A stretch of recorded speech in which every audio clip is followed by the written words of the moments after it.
जय हिंद दोस्तों। हम अक्षय सर नारदीगंज वाले ये पहले इसलिए लिख दिए हैं, जैसे कि अब जनवरी आ गया तो आप लोगों का एक तरह से कहते हैं कि माइंड सेट है या आप लोगों की एक सी मनसा है कि जनवरी आ गया तो अब 12th स्टार्ट हो जाएगा। तो हम बता दें कि हम 12th का क्लास स्टार्ट तो करने की जनवरी में ही करते हैं, बस 2-3 दिन में स्टार्ट कर देंगे। ऑफलाइन जो हम पढ़ा रहे हैं वहाँ पे या 10 दिन में स्टार्ट कर देंगे। लेकिन फिर भी किसी को लगे कि 12th वाला हमको चैप्टर पढ़ना है, तो बहुत सारे टीचर वैसे हैं जो 11th का सिलेबस पूरा किए हों या नहीं किए हों, उनकी अलग बात है। हम तो नहीं पूरा किए हैं, तो जो नहीं किए हों वो भी देखते हैं 12th का क्लास स्टार्ट कर देते हैं। तो अगर आपको लगता है कि हम अक्षय सर से 12th का क्लास पढ़ना चाहते हैं तो हम सलाह यही देंगे यूट्यूब पे आके आपको कि आप इस चैनल पे चले जाइए अक्षय सर नारदीगंज वाले, और इसमें सबसे पहला चैप्टर आपको मिलेगा वो है डिफ्रेंशिएशन। मतलब पहला चैप्टर डिफ्रेंशिएशन नहीं है, लेकिन पहली बार जो आपको ज़्यादा समझ में आए, आपके दिमाग में बैठे, वो है डिफ्रेंशिएशन। या तो डिफ्रेंशिएशन आप पढ़ लो, इस चैनल पे मिलेगा, केसी सिन्हा पब्लिकेशन बुक को हम बताएं, या तो डिफ्रेंशिएशन पढ़ लीजिए, और नहीं तो फिर सलाह देंगे कि इन्वर्स ट्रिगोनोमेट्रिक फंक्शन पढ़ लो। अब आपको जो मन करे, या तो इन्वर्स ट्रिगोनोमेट्रिक फंक्शन पढ़ लो या तो डिफ्रेंशिएशन पढ़ लो, दोनों ही शुरुआती स्टूडेंट के लिए अच्छा रहता है। और एनसीईआरटी से भी बताए होंगे डिफ्रेंशिएशन, लेकिन फिर भी आप तब तक पढ़ सकते हैं कुछ समय के लिए। उसके बाद फिर इस चैनल पे 12th का क्लास स्टार्ट हो ही जाएगा। इस चैनल पे भी जल्दी स्टार्ट कर देंगे। तो फिलहाल ज़्यादा टाइम नहीं बर्बाद करते, आपका 5 मिनट इसमें बर्बाद कर दिए। स्टार्ट करते हैं। अभी हम बाइनोमियल थ्योरम, केसी सिन्हा से वो सब बाकी है। आज से नया चैप्टर बाइनोमियल थ्योरम। अब बाइनोमियल थ्योरम आप लोग ऑलरेडी पढ़े हुए हैं, एनसीईआरटी से आप लोग पढ़े हुए हैं। देखो, ऐसा नहीं कह सकते हैं कि हम बाइनोमियल थ्योरम नहीं पढ़ा है, लेकिन एनसीईआरटी से। और हम चाहते हैं कि बहुत सारा वैसा स्टूडेंट है जो केसी सिन्हा से बनाता है, या फिर कहो कि कंपटीशन की तैयारी। कुछ लोग ऐसे भी हैं जो 11th के बाद सोचे होंगे कि हम एयरफोर्स की तैयारी करेंगे, या कुछ लोग ऐसे भी होंगे जो सोचे होंगे एनडीए की तैयारी करेंगे। तो देखो बाबू, हम एक बात बता दें कि अगर आप सिर्फ ये सोच के रखे हैं कि एनसीईआरटी के बदौलत आप एयरफोर्स या एनडीए या फिर नेवी या फिर इंटर लेवल का कंपटीशन आप फेस कर पाओगे, तो ये सबसे बड़ी गलतफहमी आप पाल लिए हैं। पहले तो इस बात को आप दिमाग से निकाल दीजिए। किसी न किसी प्राइवेट किताब को तो आपको फॉलो करना ही होगा, साइड बुक कोई ना कोई तो फॉलो करना ही होगा, चाहे आप इसके लिए हमको बुरा समझें या अच्छा समझें। लेकिन सच्चाई यही है कि एनसीईआरटी से आप एग्ज़ाम पास कर लेंगे, लेकिन कंपटीशन लाइन में उतरोगे तो थोड़ा परेशानी होगा। तो जैसा कि आपको मालूम है कि हम डायरेक्ट एक्सरसाइज ही स्टार्ट करते हैं, और फिर जो जो चीज़ ज़रूरत होगा हम बताते चलेंगे। जैसे एक्सरसाइज 14.1 फार्मूला वार्मूला सब एनसीईआरटी से बता दिए, लेकिन फिर भी 2 मिनट के लिए हम रिपीट कर देते हैं। देखो, बाइनोमियल थ्योरम में आने से पहले हम आपको परमुटेशन और कॉम्बिनेशन की जानकारी दे दी है। तो परमुटेशन ने कॉम्बिनेशन तो मालूम होना चाहिए। अगर आपको कॉम्बिनेशन मालूम है तो बाइनोमियल थ्योरम अच्छी तरह समझ में आएगा। ध्यान से देखिएगा, a+b के होल स्क्वायर आप लोग जानते हैं, इसलिए आसानी से समझ भी जाओगे। तो a+b के होल स्क्वायर से ही शुरू करते हैं, और फिर a+b के पावर 3, इसी तरह से a+b के पावर 4, और फिर a+b के पावर 5, और a+b पे पावर 6। पहले यहीं से शुरुआत करते हैं।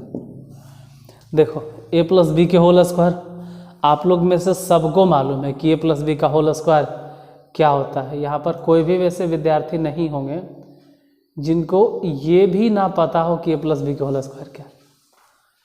लगभग आप लोग सभी लोग जानते हैं कि a+b के होल स्क्वायर क्या होता है, लेकिन हम ध्यान देना क्या लिखेंगे। पहले लिखा जाता है कि जो भी आपको दिखाई दे रहा होगा, ठीक है, 1 मिनट, आप जो भी पावर देख रहे हैं दो, तो वहीं से स्टार्ट करते हैं। पहले हम लिखते हैं दो कॉम्बिनेशन 0, यहाँ से स्टार्ट करेंगे।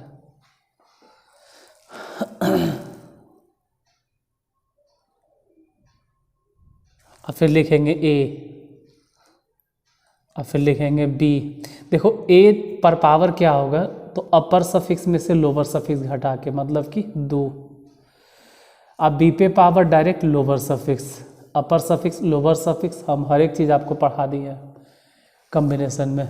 फिर 2 कॉम्बिनेशन 0 के बाद हो जाएगा 2 combination 1, A to the power हो जाएगा, अब B टू दी पावर हो जाएगा, तो A पर पावर होगा अपर माइनस लोअर यानी 1, अब B पे पावर डायरेक्ट लोअर, अब फिर यहाँ हो जाएगा 2 कॉम्बिनेशन 2,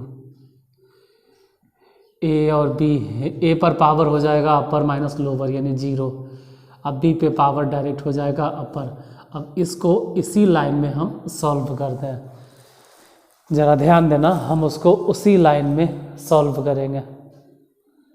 तो जूम कर लेना, ज़्यादा छोटा दिख रहा है, 1 मिनट। हाँ अब थोड़ा बड़ा बड़ा दिखेगा। देखिए इसी लाइन में सॉल्व कर लेते हैं।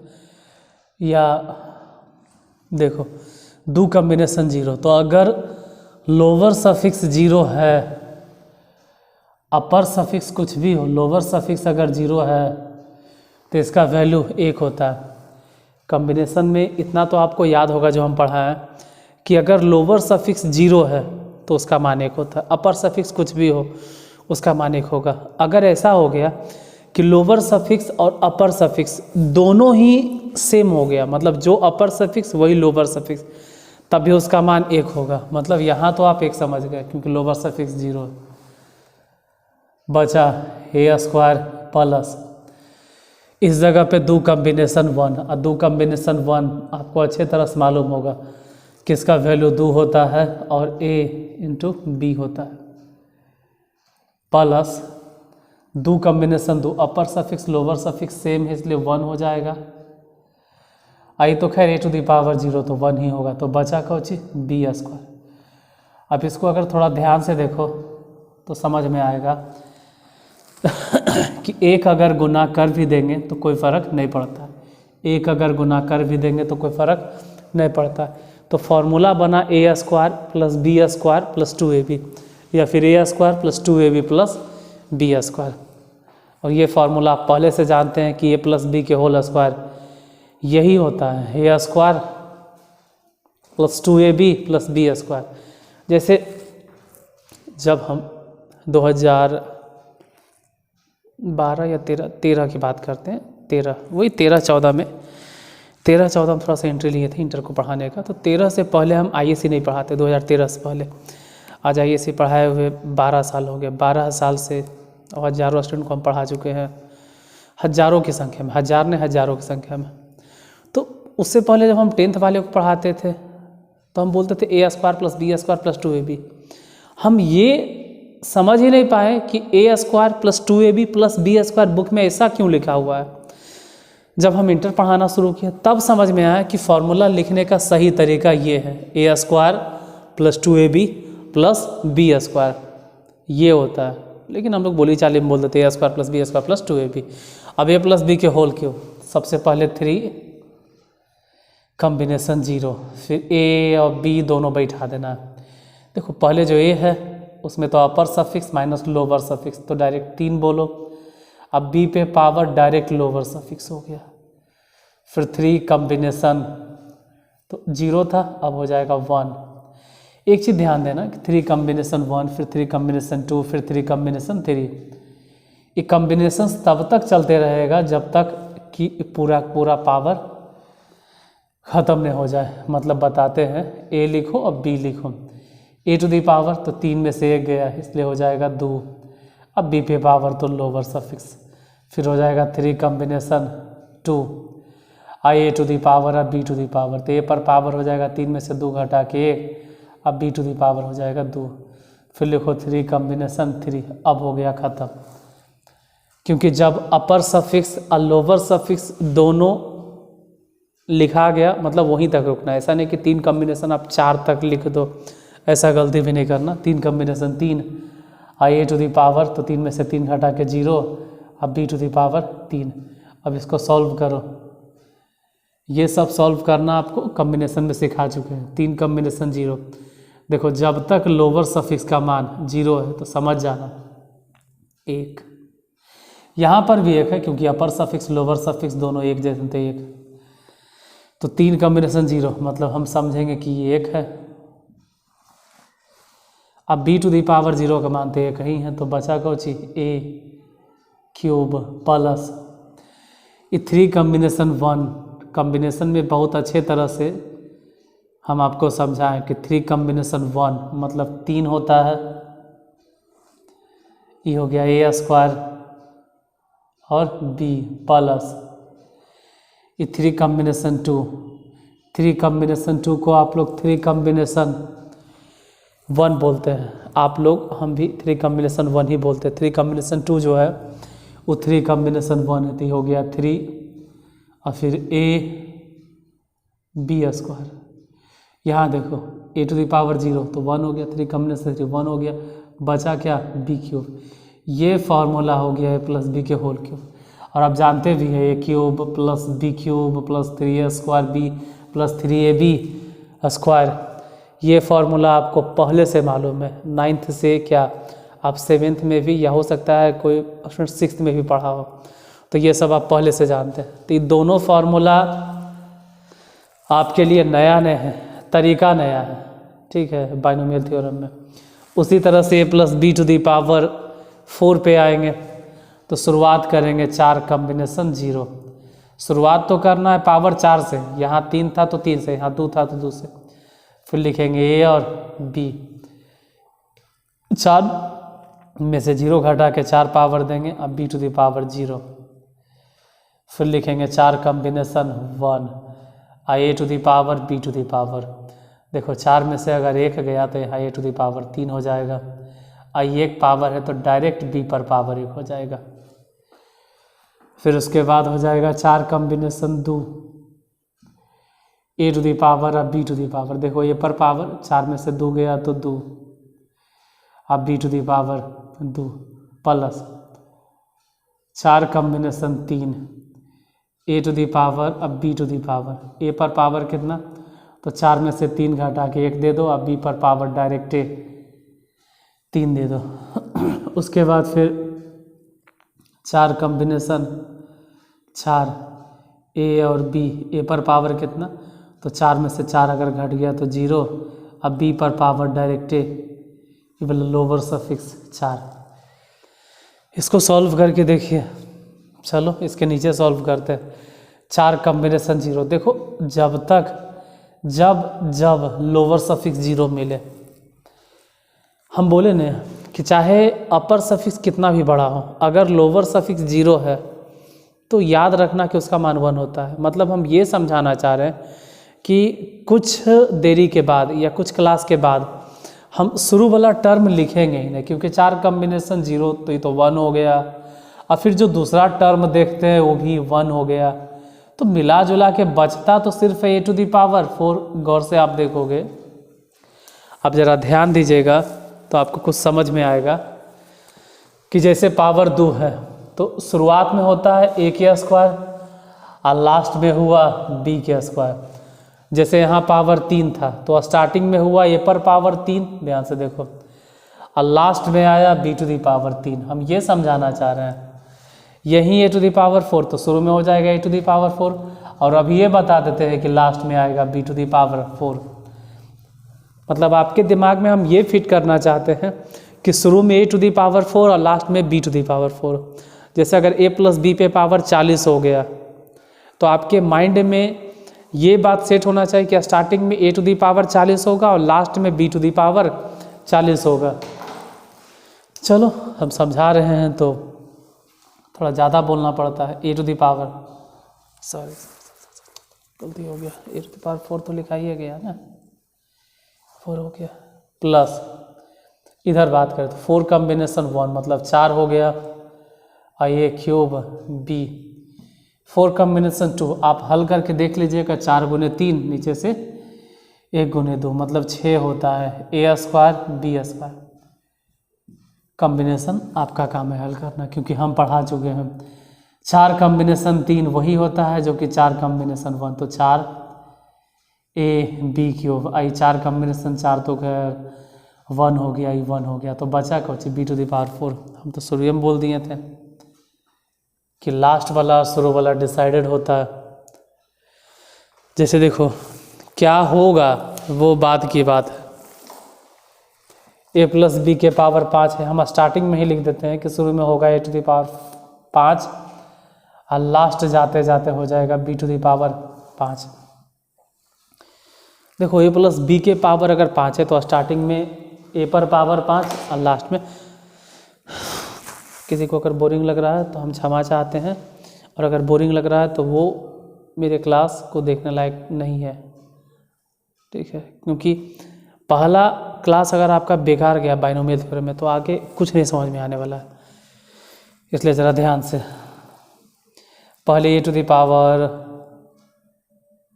चलो डायरेक्ट लिख देते हैं। ऐसे अगर बात की जाए तो लिखना चाहिए था इसे हमको इस तरह से कि 5 कॉम्बिनेशन 0 A या B, A पर पावर तो 5 में से 0 घट के 5 हो गया, अब B पे पावर 0, फिर बोलते 5 कॉम्बिनेशन 1 A B, A पर पावर तो 5 में से 1 घटा के 4 हो गया, B पे पावर 1, फिर 5 कॉम्बिनेशन 2 A⁴ तो 5 में से 2 घटा देना तो 3, अब B पे पावर डायरेक्ट 2, फिर 5 कॉम्बिनेशन 3 A⁴ 5 में से 3 गया तो 2, अब B पे पावर डायरेक्ट 3, फिर 5 कॉम्बिनेशन 4 A⁴ अब B⁴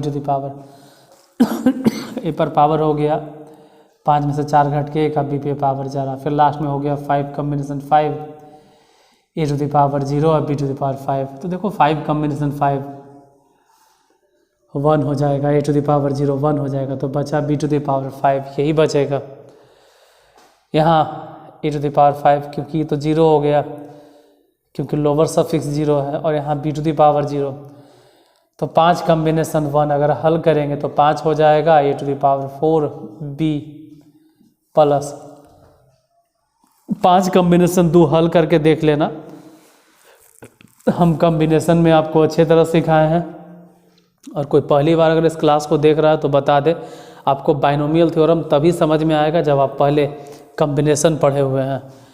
तो 5 कॉम्बिनेशन 2 को लिखेंगे 10 A³ B² प्लस 5 कॉम्बिनेशन 3 का वही मान होता है जो कि 5 कॉम्बिनेशन 2 के मान होता है A² B³ प्लस 5 कॉम्बिनेशन 1 मतलब 5 हो जाएगा AB⁴, और तो पहले से लिख लें, ये हो गया A+ B⁵5। 5 6 7 जो भी रहे आप लिख लोगे, हम तो A+ B⁵5 लिखें, आप A+ B⁵50 को भी लिख सकते हैं। चलो A+ B⁵6 वाला ट्राई करते हैं। सबसे पहले 6 कॉम्बिनेशन 0 A B, देखो A मतलब फर्स्ट टर्म, बाइनोमियल का मतलब होता है द्वि पद प्रमेय, मतलब 2 पद वाला थ्योरम, तो 2 ही पद, तो पहले पद पे पावर होगा 6 में से 0 घटा के यानी 6, और दूसरे पद पे डायरेक्ट 0, फिर लिखेंगे 6 कॉम्बिनेशन 1 A और B, A⁴ 6 में से गया 5 और B⁴ 1, फिर हो जाएगा 6 कॉम्बिनेशन 2 A⁴ अब B⁴ सोचना है तो A पर पावर हो गया 4 अब B², फिर 6 कॉम्बिनेशन 3 A अब B, A पर पावर 6 में से 3 गया 3 अब B पे पावर 3, फिर हो जाएगा 6 कॉम्बिनेशन 4 A और B लिखेंगे, A पर पावर तो 6 में से 4 गया यानी कि 2 हो जाएगा, B पे पावर डायरेक्ट 4, फिर लिखेंगे 6 कॉम्बिनेशन 5 A⁴ अब B⁴, तो A पर पावर फर्स्ट टर्म जो है उस पर पावर अपर सफिक्स माइनस लोअर सफिक्स, अब B पर डायरेक्ट 5, फिर हो जाएगा 6 कॉम्बिनेशन 6 A⁴ 0 अब B⁴ डायरेक्ट 6, ठीक है। और हाँ हम एक बात बता दें आप लोग को क्लास के बीच में ही रोक के, कि जो भी स्टूडेंट हमसे मैथ पढ़ना चाहते हैं ऑफलाइन में, उससे हम यही कहना चाहते हैं या उसको सलाह देना चाहते हैं कि आप सेट थ्योरी कम से कम ऑफलाइन आके पढ़ लीजिए। ऐसे तो आप नहीं पढ़ें, लेकिन अगर 12th में आने का प्लान बना रहे हैं तो जितना जल्दी हो सके आप क्लास ज्वाइन कर लीजिए। 14 तारीख के बाद ही ज्वाइन कर लो, लेकिन कर लो, नहीं तो फिर सेट थ्योरी अगर छूटेगा तो फिर सेट फंक्शन में आपको परेशानी होगा। और फिर एयरफोर्स की अगर आप तैयारी करना चाहते हैं या आप एनडीए में हेलना चाह रहे हैं तो फिर बहुत परेशानी होगा। अगर आप सेट थ्योरी छोड़ दीजिएगा तो फिर जब एनडीए के एग्ज़ाम दोगे तो बहुत दिक्कत होगा, और एयरफोर्स में भी दिक्कत होगी, क्योंकि भले ही आप इंटर पास कर जाइएगा लेकिन फिर कंपटीशन में आपको दिक्कत होगा। इसलिए हम सलाह देंगे कि सेट थ्योरी कम से कम ऑफलाइन आके धर लीजिए। बाकी आपकी मर्जी, आप ऑनलाइन ही पढ़िए, कोई दिक्कत नहीं। अगर पढ़ सकते हैं तो देखो 6 कॉम्बिनेशन 0, लोअर सफिक्स 0 इसलिए 1 हो गया, ई बचा a⁻6। इधर 6 कॉम्बिनेशन 1 माने 6, a⁵ अब b हो गया प्लस ये 6 कॉम्बिनेशन 2 हल करके देखना, 6 × 5 1 × 3 तो बोलेंगे 15, a⁴ अब b का स्क्वायर प्लस 6 कॉम्बिनेशन 3, तो 6 कॉम्बिनेशन 3 पहले हल करने के लिए आना चाहिए। अगर किसी को 6 कॉम्बिनेशन 3 हल करने नहीं आता, एक मिनट हम आपको हल करके दिखा देते हैं।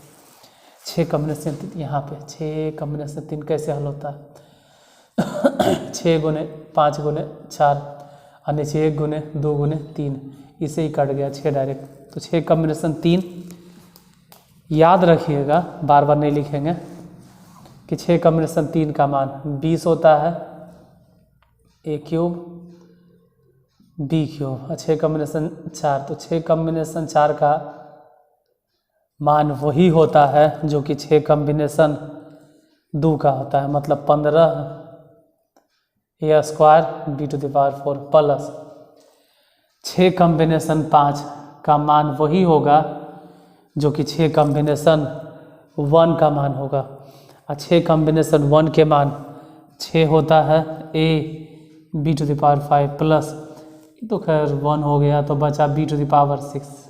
ये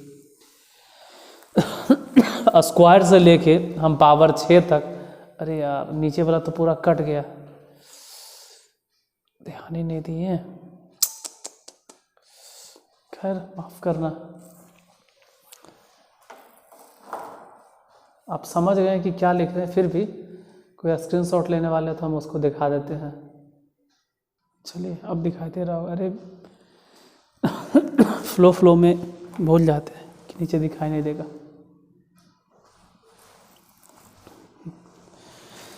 हम अभी तक आपको कुछ नहीं बताएं, सिर्फ ये बताएं कि बाइनोमियल टर्म को एक्सपेंड कैसे करेंगे, मतलब द्विपद को हम विस्तारित रूप में लिखेंगे कैसे। अगर ये नहीं समझे तो पूरा चैप्टर खाक आप समझोगे। जैसे होता है ना कि यूट्यूब पे जिसको जो मन में आता है कमेंट करके चल जाता है। कभी कभी हमसे जोड़ गलती हो जाता है तो कहता है सर ये क्या कर रहे हैं, क्वेश्चन लिख रहे हैं चौथा आंसर बता रहे 5वां। बाबू कभी पढ़ा के देखो, दिन भर यही काम करते हैं, हो जाता है। लाइव भी हम नहीं पढ़ाते हैं तो हो जाता है गलती हमसे, इतना तो माफ़ कर सकते हो हमको। खैर सब बातों को छोड़ो, लेकिन बाइनोमियल थ्योरम पढ़ने के लिए आपको एक्सपेंशन करने के लिए आना चाहिए, और वो एक्सपेंशन ही हम सिखा रहे थे कि किस तरह से करना है। अब पावर दे, मतलब जितना बढ़ा दे 10, 20, 25 जो भी वो दे दे हम एक्सपेंड कर देंगे। लेकिन अभी तक आप समझे सिर्फ प्लस वाला, माइनस वाला एक्सपेंशन के तो हम बात ही नहीं किए हैं। अभी तो हम माइनस वाला बात ही नहीं किए, तो जैसे प्लस वाला है वैसे ही माइनस वाला है, जो प्लस है वही माइनस है। देखो मान लो कि a माइनस बी के होल स्क्वायर की अगर बात करें तो आपको भी मालूम है कि a² minus 2ab plus b², इतना तो खैर आप जानते ही हैं। कैसे वो हम समझा देंगे, कैसे हुआ वो हम बता देंगे। फिर जैसे अगर बात की जाए a माइनस बी के होल क्यूब, इसका भी फॉर्मूला आप जानते हैं, a³ minus 3a² b plus 3ab² minus b³ और हम पूरी तरह से हट जाते हैं। सिर्फ आपका ध्यान उस पर जाना चाहिए जो हम लिखें, आपका फोकस सिर्फ वहाँ कंसंट्रेट होना चाहिए जो हम बोर्ड पर लिखें, सिर्फ वो दिखाई देना चाहिए। देखिए, हम इसमें या इसके थ्रू ये बताना चाह रहे हैं कि पहले प्लस, फिर माइनस, फिर प्लस, फिर अगर होता तो माइनस, मतलब माइनस वाला में शुरुआत होगा प्लस, फिर माइनस, फिर प्लस, फिर माइनस। तो हम इसको प्रूफ भी कर सकते हैं, मेरे लिए कोई भारी बात नहीं है, हम हर चीज़ को कहते हैं भारी बात नहीं, हम कभी भी कुछ भी प्रूफ कर देंगे। लेकिन आपके लिए ज़्यादा ज़रूरी है ये बात याद रखना कि plus minus plus minus plus minus plus minus. क्योंकि लोगों को क्या है, लोग तो ये भी पूछ देंगे कि सर अच्छा सर ये टोपी ऐसे क्यों कर रहे थे, इसका कारण बताओ। तो कान नोच रहा था, क्यों कान नोच रहा था? तो कान के अंदर कुछ खलबली हो रहा था, क्यों खलबली हो रहा था? तो खली बली मच रहा था, क्यों खली बली मच रहा था? अब उसको क्यों क्यों का जवाब देते रहिए, लेकिन जब उसकी बारी आएगी ना तो हालत ख़राब हो जाएगा। खैर मजाक कर रहे थे। देखो, पहले प्लस, फिर माइनस, फिर प्लस, फिर माइनस, फिर प्लस, फिर माइनस। लेकिन फिर भी अगर कोई पूछे कि ऐसा क्यों होता है, कैसे होता है, तो चलो आपके नॉलेज के लिए हम बता देते हैं। ऐसे तो NCERT जब पढ़ा रहे थे तो बताए थे। मान लो कि a माइनस बी के पावर इस बार 7 देते हैं डायरेक्ट, और माइनस भी लेके चलते हैं, और आपके सामने समझाते हैं ऐसा क्यों होता है प्लस माइनस। हम किसी गैर के लिए नहीं, सिर्फ आपके लिए बता रहे हैं कि आपको मालूम होना चाहिए कि कैसे हुआ। देखो, इसको पहले तुम ऐसे लिख सकते हो, a माइनस बी है ना, तो आप इसको इस तरह से लिख सकते हैं कि ये प्लस, a को इस तरह से घेर दो और ये वाला माइनस यहाँ भेज दो, इतना पे पावर 7। और अब ध्यान देना, क्योंकि इसी चीज़ को हम ऐसे लिखे हैं। और अब शुरू करते हैं। पहले तो 7 कॉम्बिनेशन 0, फिर a टू दी पावर अब माइनस b पर पावर, क्योंकि मेरे लिए तो दूसरा टर्म अब माइनस b ही चलेगा, क्योंकि अभी अभी जो हम 20 मिनट 25 मिनट आधा घंटा से जो भोग रहे हैं वो एक्सपेंशन सिखा रहे हैं प्लस वाला, मतलब बाइनोमियल थ्योरम को एक्सपेंड करना, मतलब बाइनोमियल थ्योरम का एक्सपेंशन वो हम प्लस वाला बता रहे हैं। तो प्लस वाला तो जानते ही हैं, बोलो a पर पावर 7 में से 0 हो गया तो 7 और माइनस b पे पावर 0, फिर लिखेंगे प्लस, प्लस से लिखते जाओ, फिर हो जाएगा 7 combination 1 a to the power और माइनस b पर पावर। पहले 7 में से 1 गया तो बोलेंगे 6 और माइनस b पे पावर 1, फिर लिखेंगे 7 combination 2 a to the power,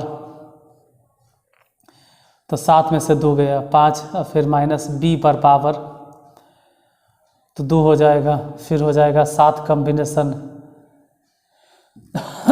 3, फिर a पर पावर और माइनस b पर पावर, तो a पर पावर तो हो गया 4 और b पे पावर 3, फिर हो जाएगा 7 combination 4 a to the power और माइनस b पर पावर, a पर पावर डायरेक्ट घट के 3 और b पे पावर 4, फिर नीचे लिखते हैं, उधर दिखाई नहीं देगा तो चलो इधर लिखते हैं 7 combination 5 a to the power minus b पे पावर, a पर पावर हो गया घट के 2 और b पे पावर हो गया 5, फिर प्लस 7 कॉम्बिनेशन 6 और a टू दी पावर और माइनस b पे पावर, a पर पावर 1 और b पे पावर 6, फिर हो जाएगा 7 combination 7 a to the power और माइनस b पे पावर, तो a पर पावर हो गया 0 अब माइनस b पे पावर 7।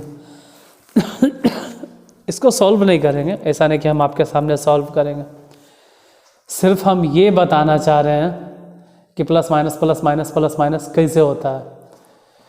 देखो 7 कॉम्बिनेशन 0, तो ये तो खैर लोअर सफिक्स 0 इसलिए 0 हो गया, तो बचा a टू दी पावर 7, क्योंकि तो ख़त्म। फिर 7 कॉम्बिनेशन 1 हल करके 7 आएगा, a टू दी पावर 6 आएगा, सही है, लेकिन यहाँ माइनस है और पावर 1 है, तो ये 1 पावर है माइनस है, तो ये हो जाएगा माइनस में और 7 a⁻6 b, यहाँ वाला माइनस इस जगह लिख दिया। हम सिर्फ ये समझाना चाह रहे हैं कि पहले प्लस फिर माइनस, अब फिर देखो हो जाएगा प्लस।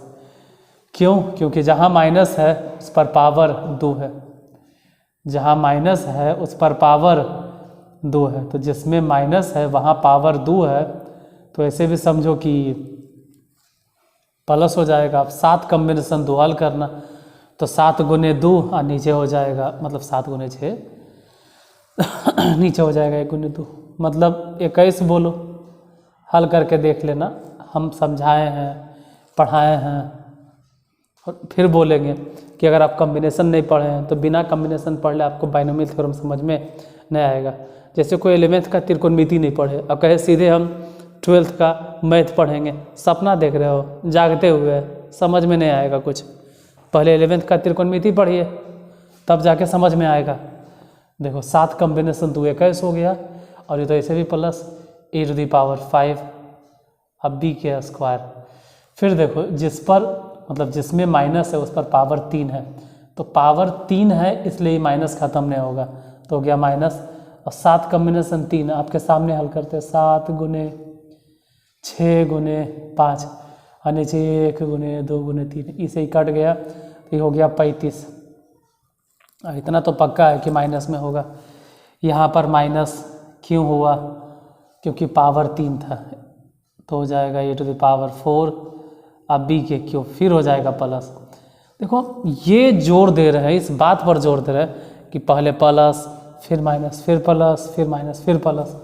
7 कॉम्बिनेशन 4 तो हल ही कर लोगे, ये 7 कॉम्बिनेशन 4 वही होता है जो कि 7 कॉम्बिनेशन 3, क्योंकि 7 में से 4 घटेगा तो ये हो जाएगा 3 a³ b⁴।